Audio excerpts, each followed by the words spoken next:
Bismillahirrahmanirrahim. Assalamualaikum warahmatullahi wabarakatuh. Perkenalkan, nama saya Asti Surastri, calon guru penggerak angkatan 11 dari SDN 1 Karangmulia, Kecamatan Kadungora, Kabupaten Garut. Pada kali ini saya akan memaparkan video aksi nyata modul 1.4 berkaitan dengan diseminasi budaya positif. Dengan Bapak Fasilitator Bapak Tata Koswara MPD dan Bapak Pengajar Praktik Bapak Agus Hermawan MM. Adapun kegiatan yang dilaksanakan pada tanggal 21 Agustus 2024 yakni berkaitan dengan penyebaran pemahaman kepada rekan guru berkaitan dengan diseminasi budaya positif dan membuat keyakinan kelas bersama siswa. Adapun susunan acara diantaranya pembukaan oleh Ibu Kepala Sekolah SDN 1 Karangmulia, pembukaan oleh moderator, pemaparan materi oleh CGP, dan membuat keyakinan kelas dengan siswa kelas 5. Selamat menyaksikan. Bismillahirrahmanirrahim. Assalamualaikum warahmatullahi wabarakatuh. Alhamdulillah, pada hari ini akan diadakan kegiatan diseminasi budaya positif yang bertujuan untuk menyebarluaskan gagasan, temuan hingga inovasi dalam kegiatan belajar mengajar untuk dipublikasikan atau dipresentasikan, yaitu oleh salah satu calon guru penggerak dari SDN 1 Karangmulia, yaitu Ibu Asti Surastri SPD. Pemaparannya berkaitan dengan budaya positif, keyakinan kelas, dan segitiga restitusi. Semoga dapat memberikan pemahaman terhadap seluruh warga sekolah dan dapat mengaplikasikannya di lingkungan sekolah. Juga akan mendapatkan atau ada nilai plus khusus bagi calon guru penggerak dan umumnya untuk kemajuan di sekolah kita, yaitu di SDN 1 Karangmulia. Demikian, Assalamualaikum warahmatullahi wabarakatuh. Bismillahirrahmanirrahim. Assalamualaikum warahmatullahi wabarakatuh. Alhamdulillahirrahmanirrahim. Wa bihi nasta'in wa ala alihi wa sahbihi ajma'in. Puji syukur senantiasa kita panjatkan kepada Allah Subhanahu wa Ta'ala. Tak lupa sholawat serta salam kita limpahkan kepada junjungan kita, yakni Habibana wa Nabiyyina Muhammad sallallahu alaihi wasallam. Alhamdulillah, di siang hari ini kita semua dapat berkumpul di mana pada pelaksanaan hari ini yaitu kita akan melaksanakan praktik berbagi baik ya. Kita langsung saja kepada acara kegiatan, yaitu mengenai pemahaman materi apa sih yang dimaksud dengan diseminasi budaya positif ini.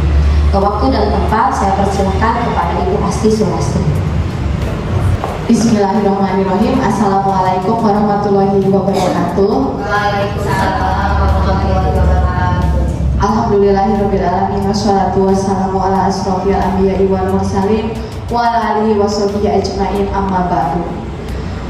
Sebelumnya saya ucapkan terima kasih kepada Bapak, Ibu, guru semua, karena pada siang hari ini tentunya masih semangat melaksanakan kegiatan. Alhamdulillah pada hari ini saya akan melaksanakan sebuah kegiatan berkaitan dengan salah satu tugas aksi nyata modul 1.4, yakni berbagi praktik baik mengenai diseminasi budaya positif. Mungkin di sini kita hanya sharing ya Bu ya, sharing juga, berbagi pengalaman juga tentang bagaimana sih sebenarnya budaya positif yang kita bisa terapkan di lingkungan sekolah, di lingkungan masyarakat, tentunya yang dapat memberikan efek positif, efek baik untuk para siswa dan juga untuk kita semua. Kita mulai dari apa itu budaya positif.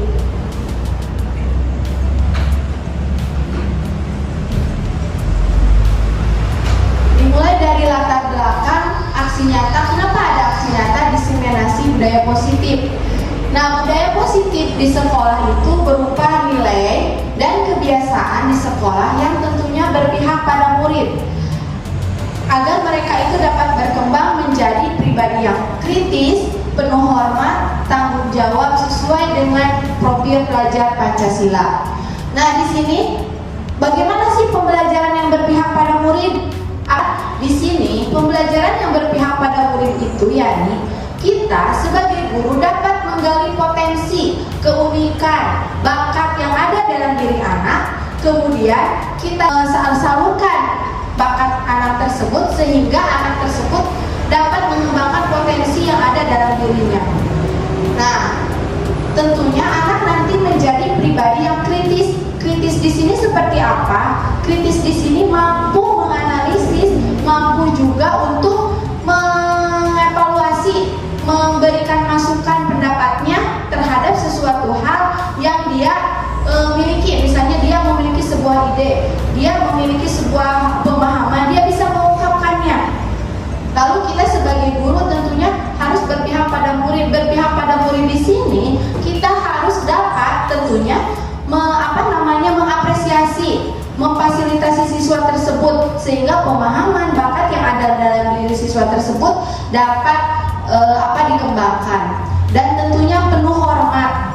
Penuh hormat bukan berarti anak itu misalnya anak bertemu dengan gurunya tersebut harus bagaimana, tapi anak tersebut memiliki sikap saling hormat menghormati tidak hanya terhadap guru, terhadap rekannya, tetapi terhadap sesamanya, baik ketika dia berada di lingkungan sekolah, di lingkungan rumah, dan di lingkungan keluarga, juga di lingkungan masyarakat, yang tentunya memiliki sifat tanggung jawab sesuai dengan profil pelajar Pancasila. Setelah itu kita akan melanjutkan dengan apa sih sekolah bagi anak. Sekolah merupakan rumah kedua bagi murid. Kenapa rumah kedua bagi murid? Karena siswa itu seyogyanya sekolah harus menjadi tempat yang nyaman bagi mereka. Nah, di sini Ki Hajar Dewantara mengibaratkan bahwa sekolah itu adalah tanah tempat bercocok tanam dan guru adalah petaninya. Kenapa? Kita sebagai guru di sini mengilustrasikan anak tersebut sebuah bibit yang kita tanam sehingga tanaman tersebut menjadi sesuatu tanaman yang bermanfaat, yang berguna sampai anak itu tumbuh. Nah, inilah fungsi kita. Kenapa Ki Hajar Dewantara mengibaratkan sekolah itu sebagai tempat bercocok tanam dan guru itu adalah sebagai petaninya. Nah, disinilah kita selaku guru atau diibaratkan itu petani harus dapat menumbuhkan, dapat menjadikan anak tersebut dari mulai anak tersebut misalnya dari kelas 1 baru bibitnya saja sampai dengan kita bisa meningkatkan kemampuannya sampai dia memiliki kemampuan untuk bisa menghadapi dunia nyata, dunia kedepannya, yang tentunya tidak hanya anak itu pintar secara materi saja, tetapi anak juga pintar secara emosional sosialnya ketika dia bergaul, ketika emosionalnya ketika dia menghadapi masalah, itu yang harus kita laksanakan. Nah, namun di sini agar benih-benih yang ditanam itu dapat tumbuh dengan baik, tentunya seorang petani itu harus bisa menyiapkan tanah yang baik dan juga menjaga lingkungannya dari hal-hal yang dapat merusak tanaman. Ini hanya sebuah ilustrasi saja. Ilustrasi, oh ternyata kita itu sebagai guru harus bisa menumbuhkan karakter anak yang baik, memunculkan karakter anak yang baik, sehingga anak tersebut sudah disiapkan sebaik mungkin karakternya. Suatu karakter itu sangat mempengaruhi. Ketika anak memiliki karakter yang baik, tentunya anak tersebut dapat menghadapi suatu lingkungan itu dengan penuh tanggung jawab. Misalnya ketika anak tersebut tidak memiliki karakter yang baik, tentunya akan mudah terbawa arus. Tapi ketika anak misalnya memiliki karakter yang baik, nantinya anak tersebut tentunya akan dapat memilah hal yang baik dan juga hal yang tidak boleh dilakukan. Nah, inilah kita tugas sebagai guru. Kita harus bisa menjaga bibit tanaman tersebut dari hal-hal yang dapat merusak tanaman atau karakter yang ada dalam diri anak. Nah, dalam hal ini seorang guru itu mengusahakan sekolah itu menjadi lingkungan yang menyenangkan, menjaga dan melindungi murid dari hal-hal yang tidak baik sehingga tercipta iklim pembelajaran yang positif di lingkungan sekolah. Tentunya Ibu seperti ini ilustrasi saja. Dulu misalnya saya dengan pembelajaran fisika itu, pelajaran fisika ada tuh hal yang menjadi beban di pundak ketika kita berangkat dari rumah. Tetapi ketika anak misalnya sudah senang menyenangkan cara belajar gurunya atau mungkin mata pelajaran yang seberat apapun, anak akan merasakan enjoy, anak akan merasakan tenang ketika misalnya pelajaran fisika tapi saya suka.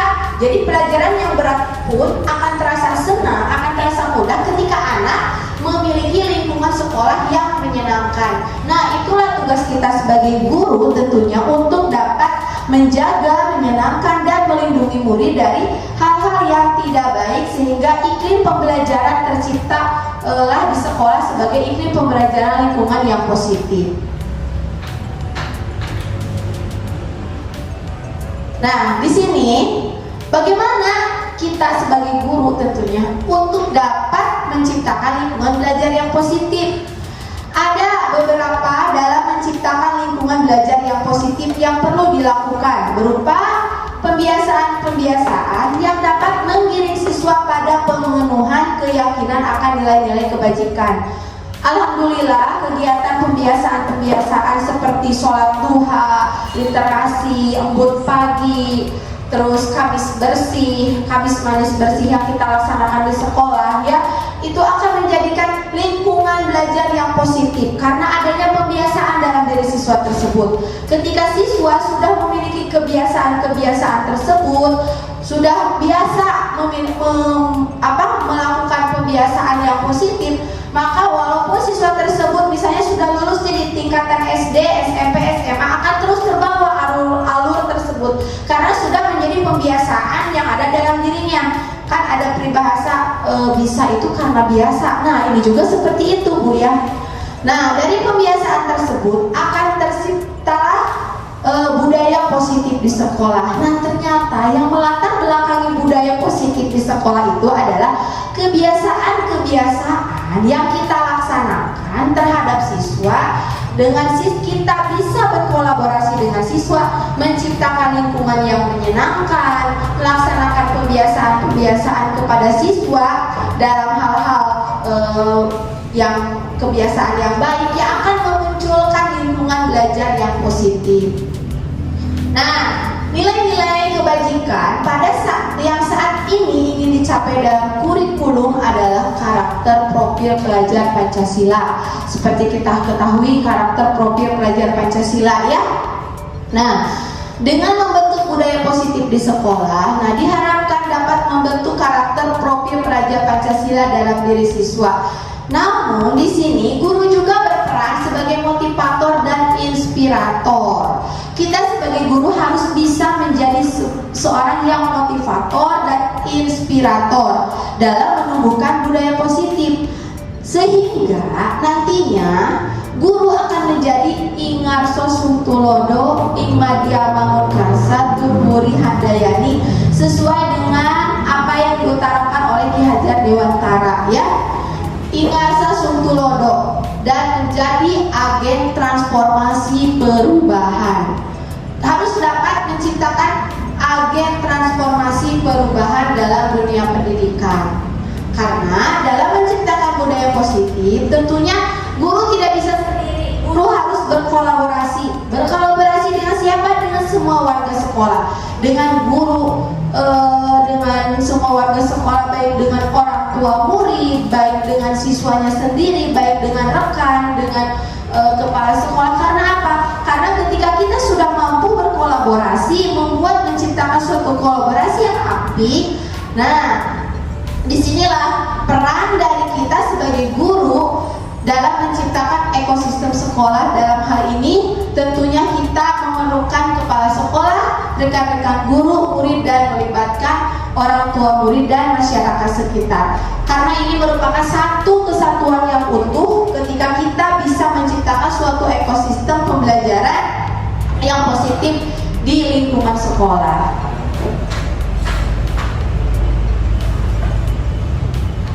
Nah, Ibu Bapak masih semangat? Terima kasih. Nah, di sini ada tujuan diseminasi budaya positif. Salah satu tujuannya itu saya yang pertama tadi untuk memenuhi salah satu tugas sebagai aksi nyata modul 1.4 ya, dalam hal berbagi praktik baik terhadap rekan sejawat. Yang kedua, penyebaran pemahaman budaya positif kepada seluruh warga sekolah. Yang ketiga, mendukung perilaku positif menjadi karakter yang dimiliki oleh seluruh warga sekolah. Nah, ini merupakan tujuan diseminasi dari kegiatan budaya positif. Kemudian, apa sih budaya positif? Tadi kita sudah membahas di awal, hanya berkaitan dengan latar belakang saja. Nah, di sini kita akan membedah budaya positif itu seperti apa. Budaya positif ini adalah kebiasaan yang bernilai positif, di dalamnya mengandung sejumlah kegiatan yang mampu menumbuhkan karakter positif murid. Kebiasaan yang sudah membudaya akan berjalan dengan sendirinya baik ketika pengawasan ataupun tidak. Tadi sudah dibahas di awal, ketika anak sudah memiliki pembiasaan, kesadaran dalam diri, kita sebagai guru tentunya tidak misalnya serta-merta cepat bersihkan lingkungan kelas, cepat bersihkan lingkungan sekolah, tapi karena sudah tertanam karakter positif dalam anak tersebut, maka budaya positif tersebut tentunya akan muncul dengan sendirinya ketika anak berada di lingkungan mana saja.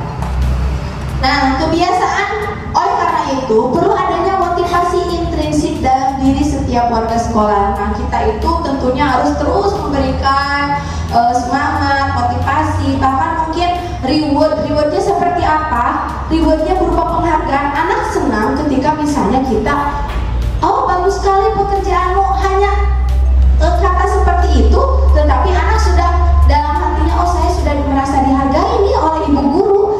Bukan misalnya ketika anak melakukan sesuatu hal yang baik, kita, oh iya, nah biasa aja ya kemudian ya, biasa aja. Tapi kita tuh mengekspresikan, misalnya anak sudah membersihkan kelas, terima kasih. Kita sebagai guru jangan sungkan, jangan malu untuk mengungkapkan misalnya, terima kasih karena hari ini Ananda sudah melaksanakan piket kelas. Ibu lihat piket kelas hari ini bersih sekali.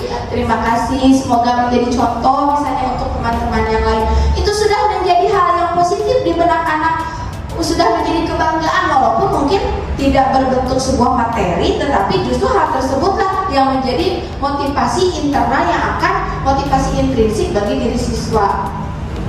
Nah, mungkin sepenuhnya saat ini motivasi intrinsik mungkin masih harus ditingkatkan kembali walaupun misalnya sudah dilaksanakan ya, karena mungkin tidak semua hal yang anak lakukan misalnya kita ketahui atau apa, tapi hal-hal yang nampak, hal-hal yang tentunya anak sudah laksanakan harus kita apresiasi ya. Dilanjutkan lagi. Nah, budaya positif, masih tentang budaya positif Ibu, agar dapat menumbuhkan motivasi intrinsik dalam diri warga sekolah, dapat dilakukan dengan membentuk keyakinan kelas atau sekolah.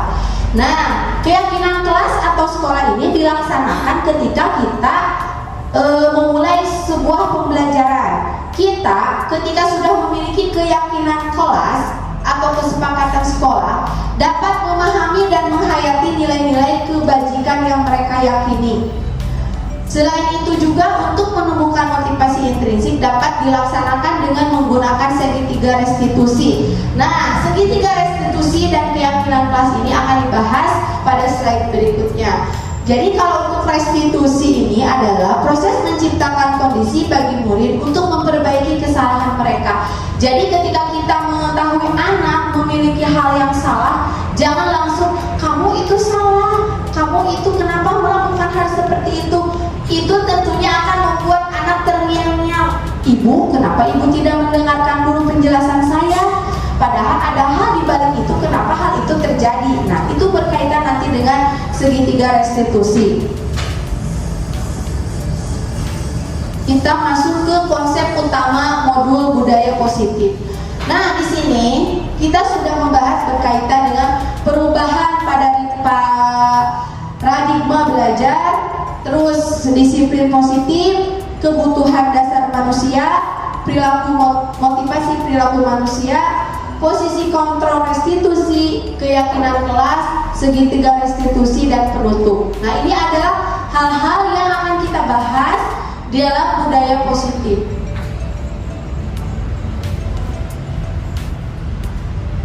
Nah, ini berkaitan dengan perubahan paradigma belajar.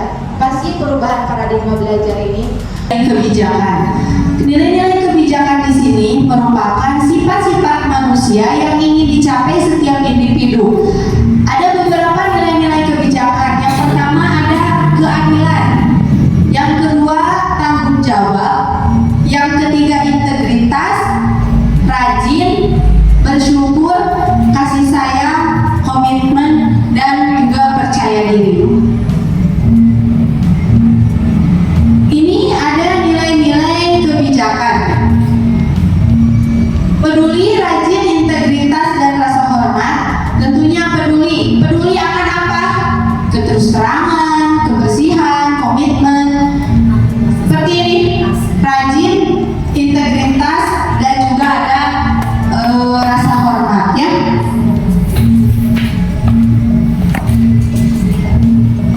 Nah, ini ada motivasi. Kita sekarang ke motivasi. Ada pertanyaan pemantik, Ibu Bapak. Sebagai seorang pendidik, saat perlu hadir di suatu pelatihan, motivasi apakah yang mendasari tindakan Anda? Nah, apa sih motivasi apakah motivasi tindakan yang mendasarinya? Ketika kita sebagai seorang pendidik hadir dalam suatu pelatihan, kira-kira apa nih? Apa yang Bapak pilih? Apakah Anda hadir karena tidak ingin ditegur? Apakah ingin melihat dan dipuji oleh lingkungan Anda atau mendapat penghargaan sebagai guru berprestasi? Atau apakah ingin menjadi orang yang berusaha dan bertanggung jawab serta menghargai diri Anda sendiri sebagai teladan bagi murid-murid Anda? Kira-kira nih dari pertanyaan ini, Ibu Bapak memilih yang mana? Tiga.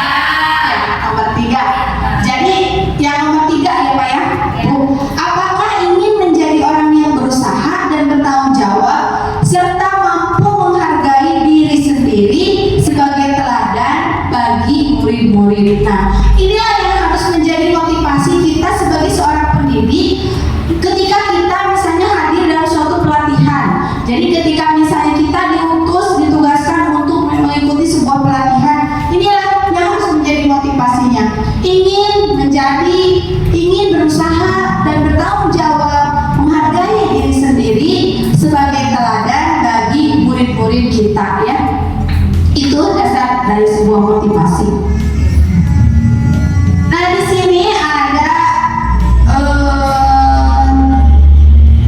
hukuman, penghargaan, konsekuensi, dan restitusi. Perbedaan antara hukuman dan penghargaan, konsekuensi, dan restitusi. Kalau hukuman itu berkaitan dengan apa, Bu? Konsekuensi negatif yang diberikan sebagai respon, ya, atas tindakan yang melanggar aturan norma. Misalnya begini, ketika anak misalnya ketika ada seseorang yang mencuri ke rumah orang lain, tentunya akan mendapatkan hukuman.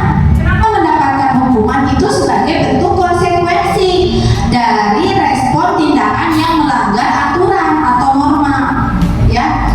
Lalu konsekuensi adalah hasil atau akibat dari suatu tindakan atau keputusan yang bisa bersifat positif maupun negatif.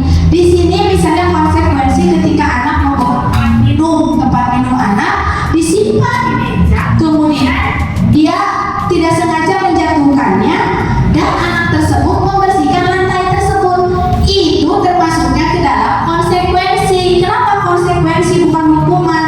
Anak bertanggung jawab terhadap apa yang terjadi dari tindakan yang telah dilakukan, baik itu sengaja maupun tidak sengaja. Nah, itu Bu, jadi perbedaan antara hukuman, konsekuensi. Sekarang ke penghargaan. Nah, di sini adalah suatu yang diterima sebagai balasan dari pekerjaan. Nah, penghargaan ini adalah cara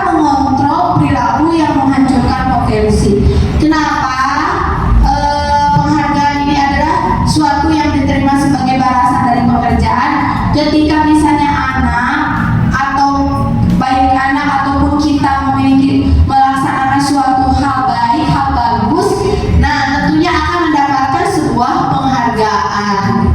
Lalu yang terakhir adalah restitusi. Nah, restitusi ini merupakan proses menciptakan keadilan bagi murid untuk memperbaiki kesalahan mereka, sehingga mereka bisa kembali pada kelompoknya dengan karakter yang baik. Jadi begini ilustrasi, misalnya sebagai contoh ketika kita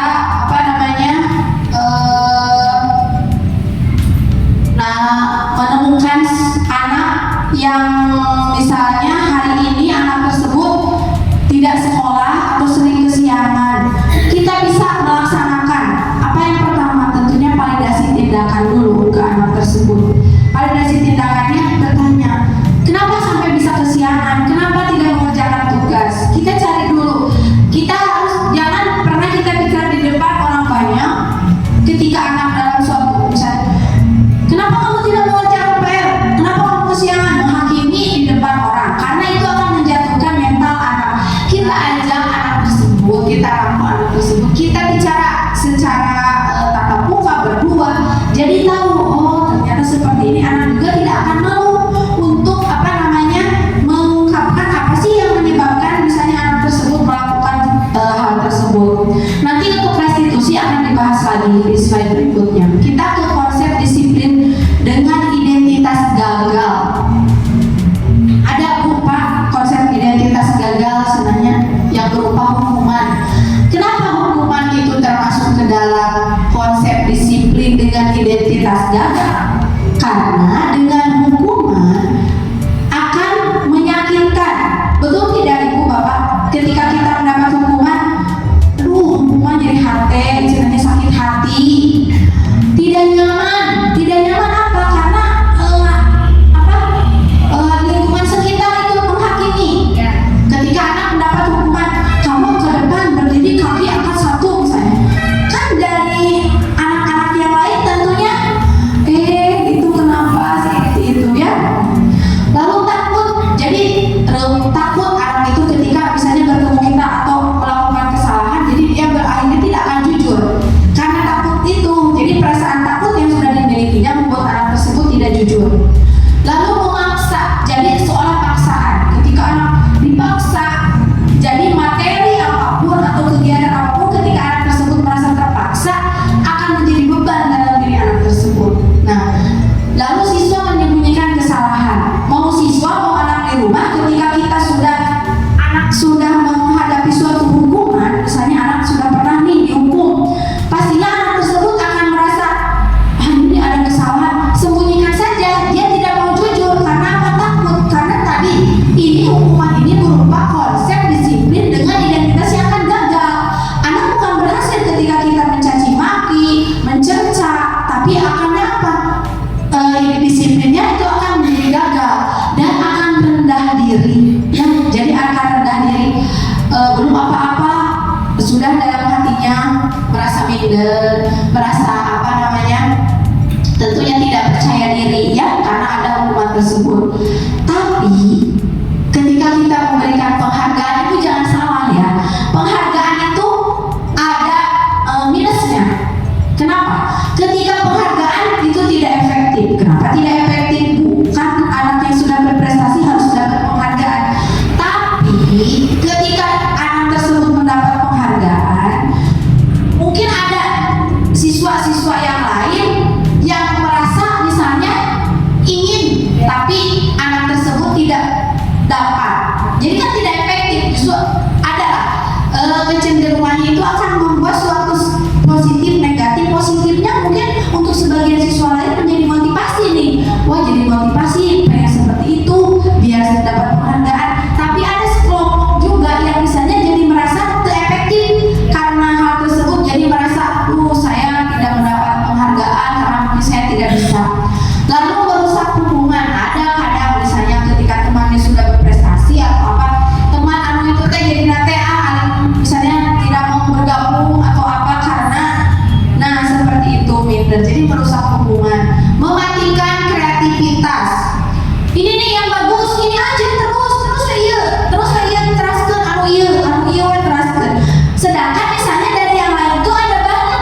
Nah, ini juga ya salah satunya.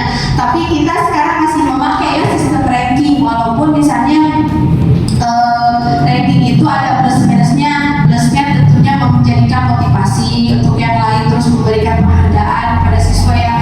Tapi ada juga yang misalnya tidak mendapat ranking ya.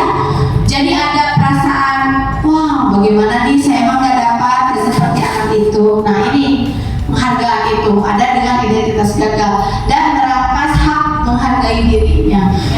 Merasa saya tidak bisa apa-apa, saya tidak bisa seperti itu. Nah ini merampas hak menghargai diri sendiri. Nah, tadi identitas gagal Ibu Bapak yang sudah diterangkan. Kalau sekarang konsep disiplin dengan identitas sukses.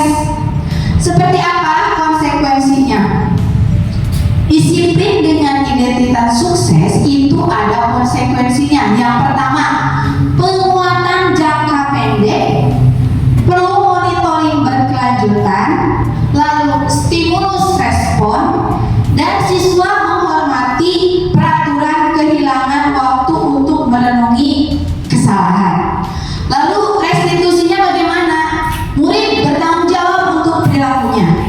Kemudian fokus pada pemecahan masalah jangka panjang dan siswa menghormati diri dan orang lain. Dan tentunya ada teori kontrol. Dirinya memegang kontrol, siswa juga bersemangat memperbaiki kesalahan. Lanjutkan ya. Ini ada konsep disiplin pendekatan restitusi, yakni sebuah cara menanamkan disiplin positif pada siswa. Nah, tadi sudah dibahas sekilas, tapi kita di sini akan lebih diperdalam apa sih itu restitusi ya. Restitusi itu adalah proses menciptakan kondisi bagi siswa untuk memperbaiki kesalahan mereka sehingga mereka bisa kembali pada kelompok mereka dengan karakter yang lebih kuat. Nah, apa sih ciri-ciri dari restitusi tersebut? Yang pertama, bukan menebus kesalahan, namun anak tersebut harus belajar dari kesalahan. Misalnya ketika anak salah nih, kamu harus menebus kesalahan dengan cara bla bla bla. Nah, itu salah. Kita harus bisa membuat anak itu belajar dari kesalahan sehingga anak tidak akan mengulanginya kembali. Lalu memperbaiki hubungan, ya. Tawaran bukan paksaan. Coba dong kita tawarkan solusi dari hal yang anak tersebut alami. Dan menuntut untuk melihat ke dalam diri, kemudian mencari kebutuhan dasar yang mendasari tindakan dan fokus pada karakter bukan tindakan. Kemudian menguatkan dan fokus juga nanti terhadap solusi. Nah ini ada contoh kasus siswa yang sering tidak mengerjakan PR. Nah kita lihat kita sering menemui ya siswa yang tidak mengerjakan PR. Hukuman ketika ada siswa yang tidak mengerjakan PR, kita mulai dengan hukuman.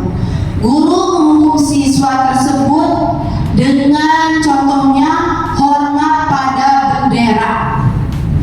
Anak karena tidak mengerjakan PR keluar lapangan hormat pada bendera 1 jam. Pas anak masuk ke kelas, anak pingsan karena kepanasannya dan capek. Nah, guru marah dan murid takut. Ini adalah salah satu bentuk hukuman.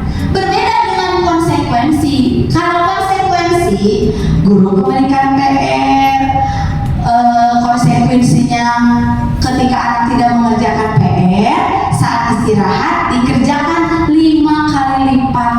Misalnya nih, kita memberikan PR terhadap siswa tersebut tidak mengerjakannya pas waktu istirahat. Nah, sebanyak 5 kali lipat anak tersebut harus mengerjakan. Beda, itu konsekuensi. Di sini guru tegas dan siswa menghormati peraturan. Ini konsekuensi. Jadi kita sebagai guru ingat harus menghindari yang namanya hukuman, ya.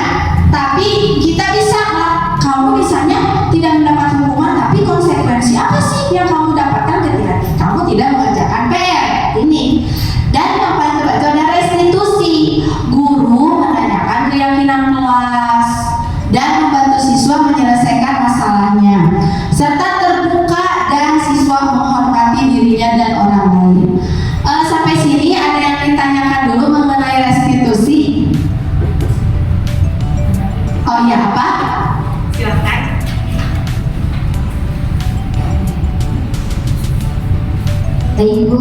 Bismillahirrahmanirrahim. Assalamualaikum warahmatullahi wabarakatuh. Saya Intan, izin bertanya kepada Ibu dari hasil presentasi tadi terkait restitusi, segitiga restitusi. Nah, pertanyaannya yaitu bagaimana implementasi atau penerapan segitiga restitusi dalam pembelajaran di lingkungan sekolah, khususnya di dalam lingkungan kelas. Terima kasih. Wassalamualaikum warahmatullahi wabarakatuh. Terima kasih atas pertanyaannya Bu Intan. Mungkin di sini ada sedikit ilustrasi ya. Kita ke ilustrasi. Ini sudah dilaksanakan.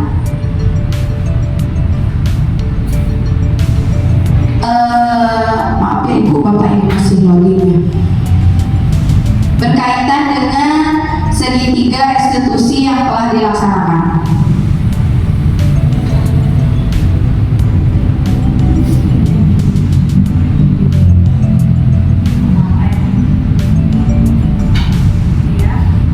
Ini salah satu bentuk penerapan segitiga restitusi. Suaranya ini. Oh iya, nggak pakai box.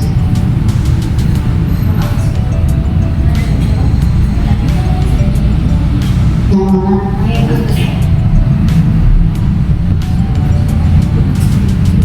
Nah ini ada saya kemarin karena melaksanakan demonstrasi konseptual berkaitan dengan penerapan segitiga restitusi. Ada ini contohnya tindakan yang dilaksanakan. Ini bertanya awalnya itu kenapa tidak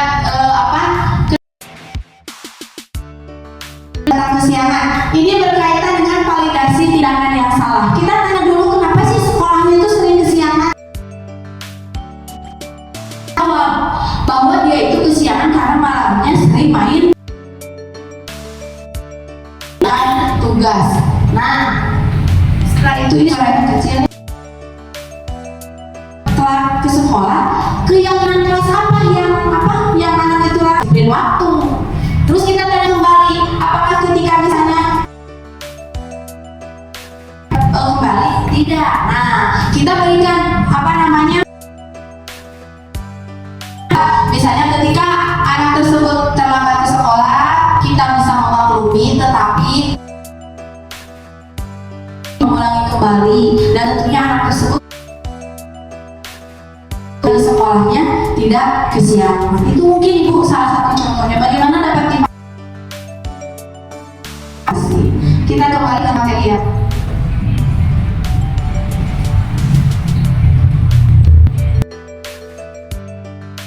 Kita kembali ke materi. Nah, keyakinan kelas.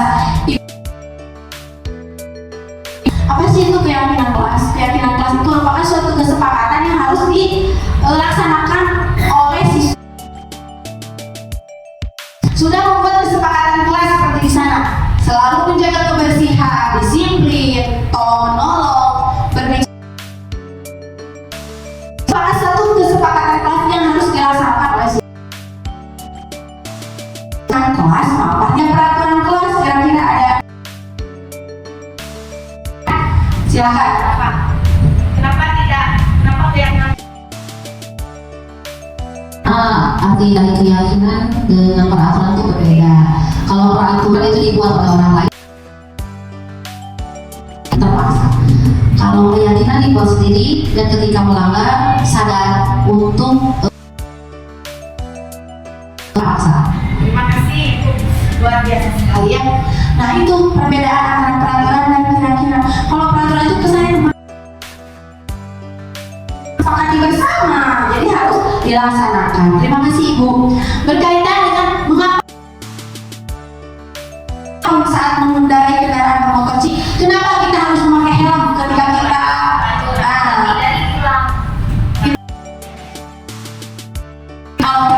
tapi kalau keyakinan untuk keselamatan, mengapa kita memiliki peraturan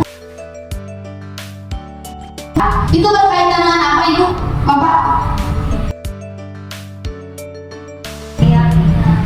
Nah, itu keyakinan yang berkaitan dengan kebersihan, ya, seperti itu. Terima kasih. Nah, bagaimana? Sharing aja Bu ya. Kita bagaimana cara membuat keyakinan kelas, pembentukan keyakinan kelas. Yang pertama lebih abstrak dan universal. Berikanlah stimulan kesempatan kelas dibuat dalam bentuk positif. Tidak boleh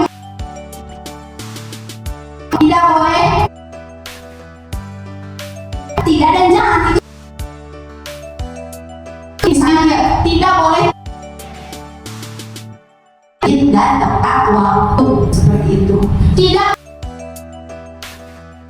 seperti itu. Tidak boleh membuang sampah sembarangan. Kita buat selalu menjaga kebersihan. Nah, kelas itu tidak boleh menggunakan kata-kata dalam bentuk negatif, tapi harus positif. Tidak harus gunakan kata tidak boleh bicara kasar. Jadi berbicara dengan lalu sesuai dengan kondisi kelas agar mudah diterapkan. Jangan sampai seperti ini yang tidak bisa dilaksanakan mahasiswa.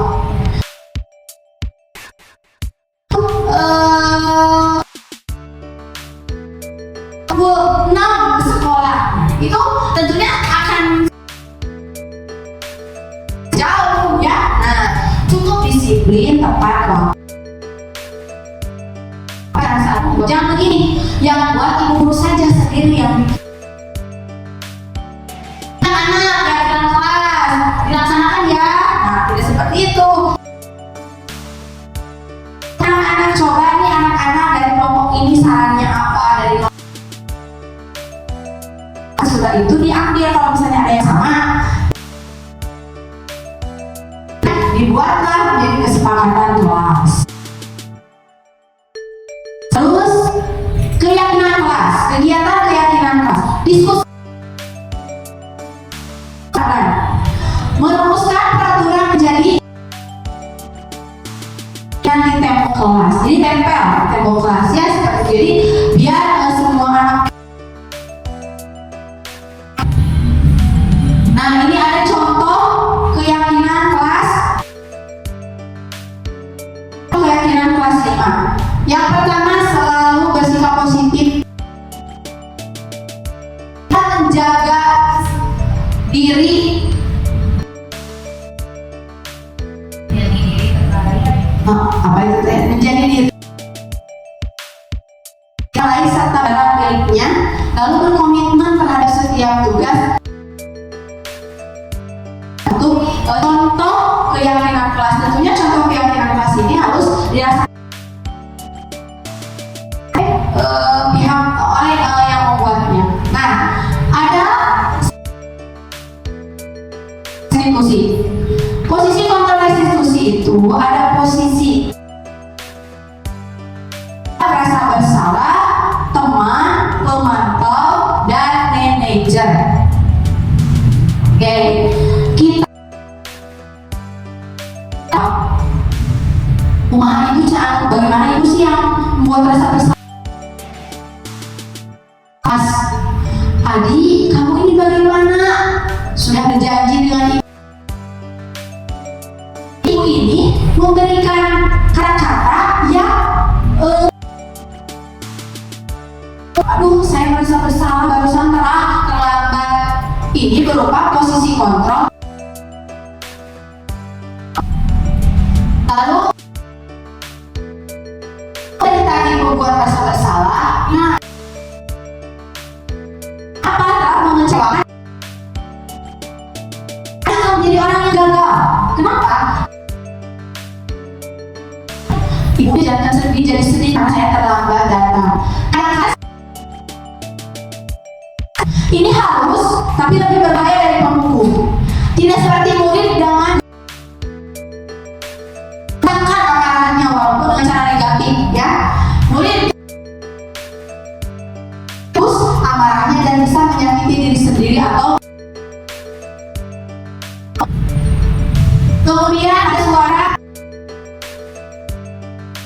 kita sering menemui guru misalnya yang dia itu secara tidak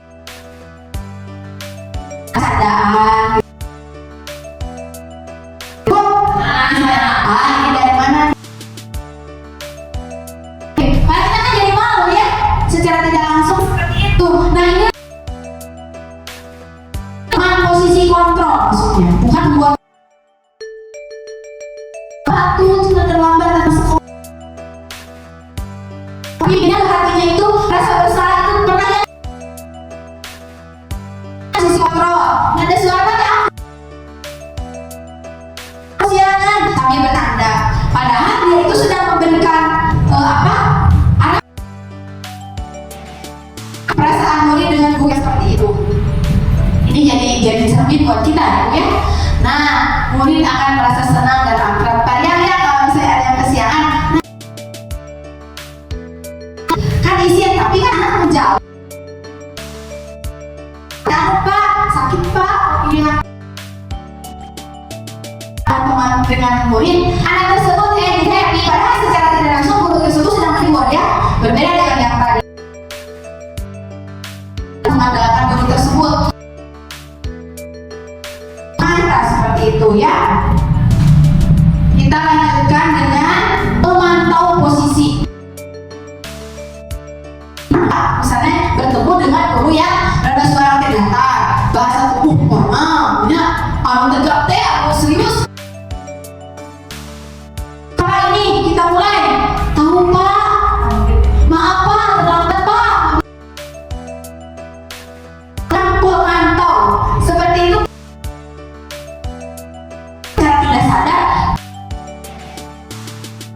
Dari mulai kita dimantau, membuat rasa bersalah.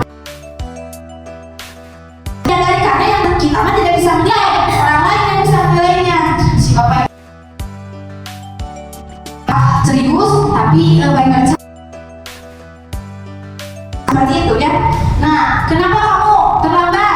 Paham Pak, saya harus tinggal di kelas Pak, semenjak istirahat. Di foto waktunya sama bapak. Nah seperti itu ya. Nah bagaimana sih hasil murid yang mendapatkan guru konsekuensi yang harus dijalankan karena telah melanggar salah satu peraturan sekolah atau membuat merasa bersalah tapi dibuat tidak nyaman, harus tinggal di kelas pada waktu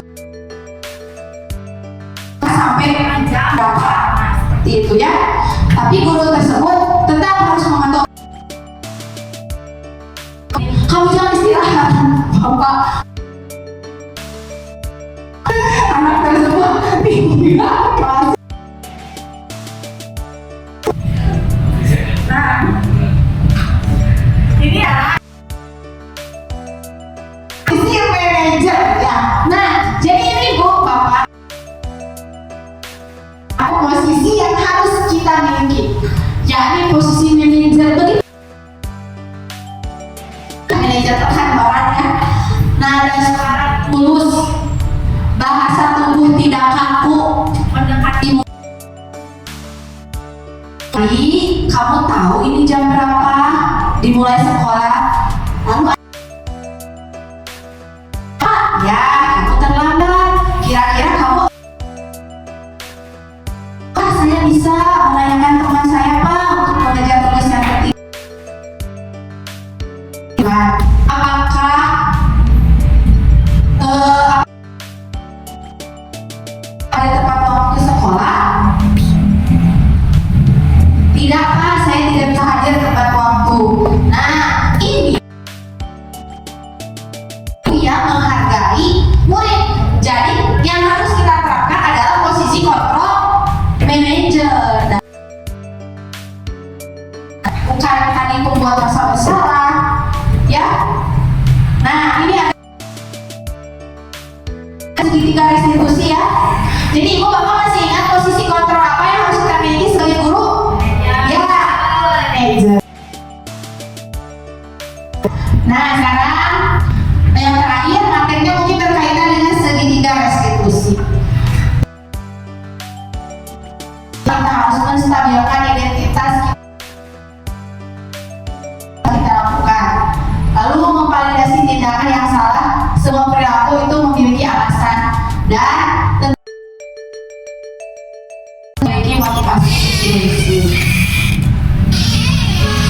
Ini tadi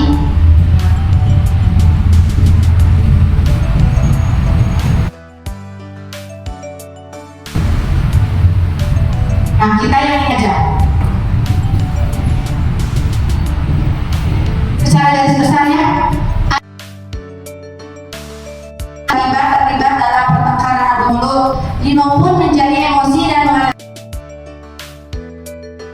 menarik kemeja Anto dengan kasar sampai 3 kancing lepas. Nah, di sini sekolah. Lalu Ibu Suti melanjutkan bertanya tentang keyakinan sekolah yang dilanggar oleh Dino. Dino berpikir sejenak, lalu dia menjawab, tidak tahu saya. Kira-kira akhirnya Dino mengangguk menyetujui dan sepanjang siang itu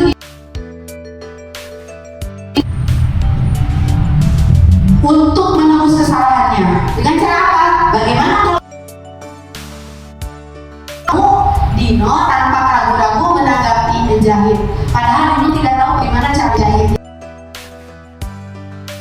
Anto dan menanggapinya. Yang mengajari saya Pak Irfan, guru tata busana. Jadi kasus ini kemudian merobekkan kemeja temannya. Untuk Dino itu bisa memperbaiki kemejanya dengan cara menjahitnya sendiri. Dari mana cara menjahitnya, dengan siapa? Guru tata busana. Nah, coba kira-kira menurut Bapak Ibu posisi kontrol apa yang diperhatikan?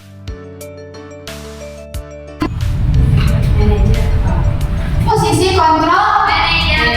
Ya. Nah, jadi posisi kontrol yang harus dimiliki oleh guru adalah posisi kontrol manajer. Jadi di sini Ibu Suti menstabilkan,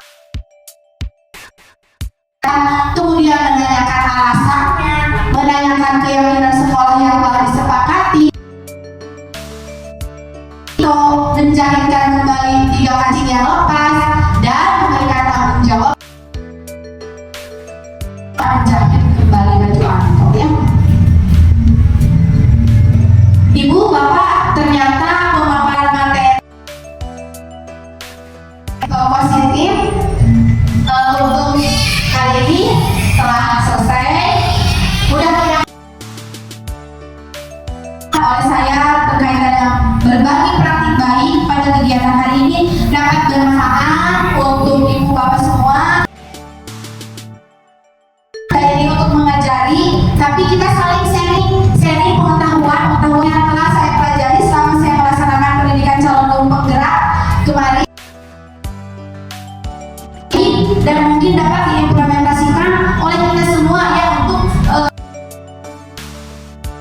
saya juga ucapkan terima kasih atas waktunya kepada Bapak, Ibu semua yang mengikuti pemaparan saya dari awal sampai akhir. Mungkin sekian. Assalamualaikum warahmatullahi wabarakatuh.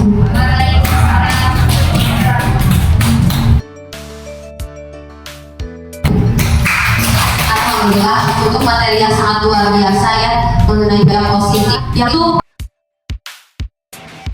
terapkan ya Bapak Ibu sebagai seorang pendidik, di mana tadi telah dipaparkan bagaimana cara kita mengenal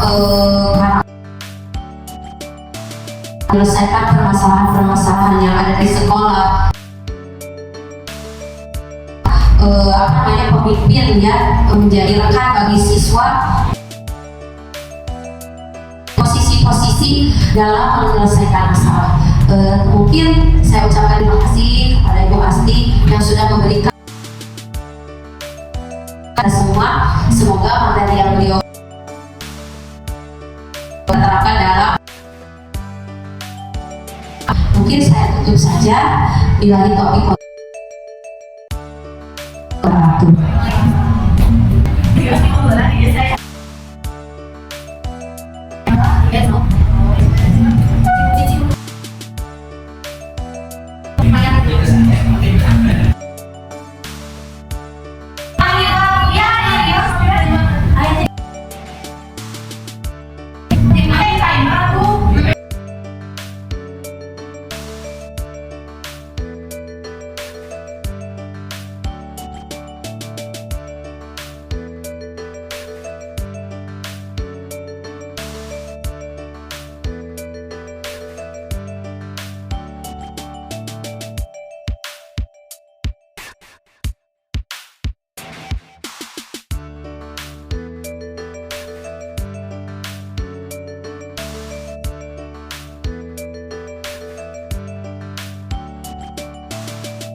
Anda semua, pada hari ini kita akan melaksanakan pembuatan keyakinan kelas.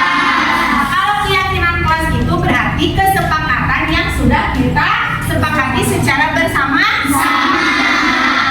Nanti Ibu akan memberikan sticky note ini untuk menuliskan keyakinan kesepakatan yang ingin kalian laksanakan di kelas ini yang harus disepakati oleh semua.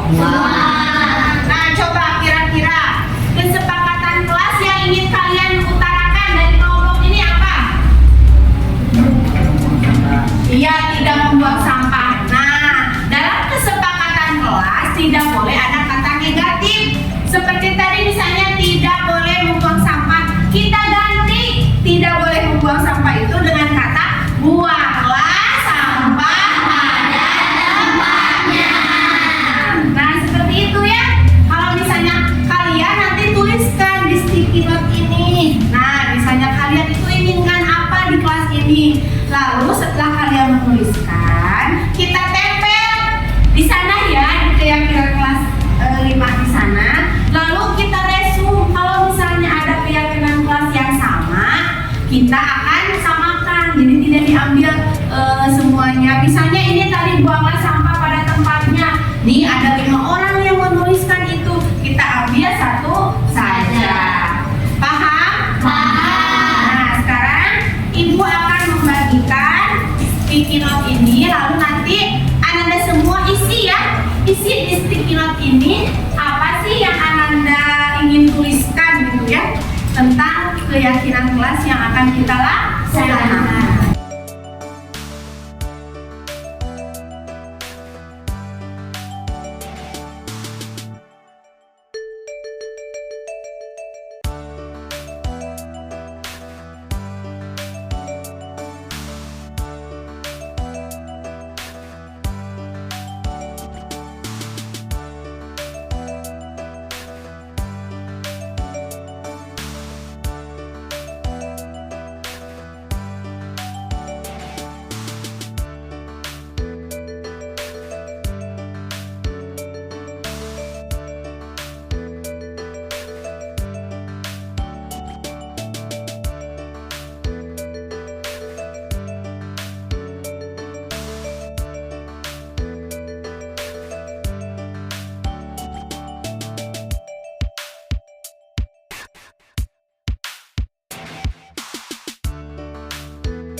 Alhamdulillah alamin. Setelah dilaksanakan pemaparan materi yang begitu jelas, mungkin untuk rencana perbaikan ke depannya selalu melaksanakan evaluasi secara berkala dan terus meningkatkan